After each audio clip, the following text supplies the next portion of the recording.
Karachi Rashid Minhaj road ते shopping mall च आतिशदगी 11 अफराद जां बहक दर्जना दुकाना जल गई। जना अस्पताल के हुकाम के मुताबिक 9 मई तनु जना अस्पताल जबकि एक सिविल ते एक आबासी शहीद अस्पताल मुंतकिल कर दिता गया।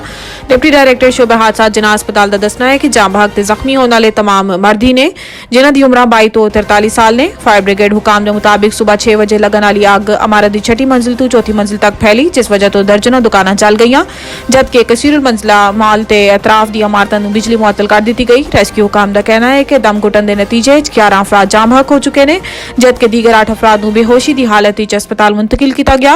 इमारत के अंदर मजीद लोगों के होने की इतलात भी ने। Fire rescue commander Humayun Khan का दसना है कि इमारत अग मुमकिना तौर पर शॉर्ट सर्किट की वजह तो लगी। पाक फौज ने मेजर रिटायर्ड आदिल राजा ते कैप्टन रिटायर्ड रजा मेहदी नूं सजा सुना दी।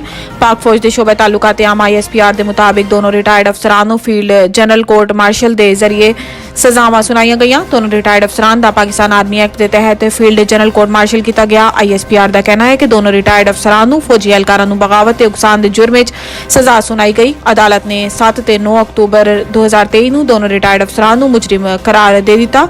ISPR के मुताबिक मेजर रिटायर्ड आदिल फारूक राजा नूं 14 साल कैद बामुशक्कत की सजा सुनाई गई, जबकि कैप्टन रिटायर्ड हैदर रजा मेहदी नूं 12 साल कैद बामुशक्कत की सजा सुनाई गई। पाक फौज के शोबा तालुकाती आमा के मुताबिक सजा के तहत 21 नवंबर 2023 नूं दोनों रिटायर्ड अफसरान के रैंक भी जब्त कर लिते गए सी। खावर मोनिका दी इमरान ते बुशरा बीबी के खिलाफ दरखास्त, गवाहान दे बयानात तलब। खावर मोनिका ने district session court Islamabad etch दरखास्त की थी, जिदे मुफ्ती सईद ओन चौधरी ते मोहम्मद लतीफ के नाम बतौर गवाह दरखास्त दर्ज ने।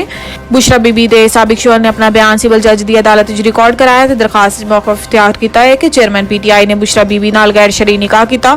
इन्होंने दौरान इद्दत निकाह करके गुनाह किया ते फ्रॉड ते मबनी शादी की। दरखास्त विच कहा गया है कि बुशरा बीबी नूं 1979 शादी हुई सी।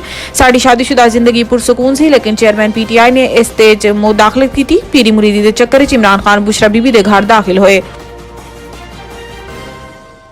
जद आवाम तो वोट लैन निकलणगे तो लग पता जाएगा। शेख रशीद की नवाज शरीफ से तनकीद। रावलपिंडी इंसदाद दहशतगर्दी अदालत के बाहर मीडिया नाल गुफ्तगू करते हुए शेख रशीद ने कहा है कि साडा असल केस लाहौर हाई कोर्ट पिंडी बेंच 3 नवंबर नूं होएगा। आज सरकारी प्रोसिक्यूटर्स ने दलाइल लई फिर वक्त मंगया है। असीं अबूरी जमानतां ते दलाइल तैयार कर रखे ने।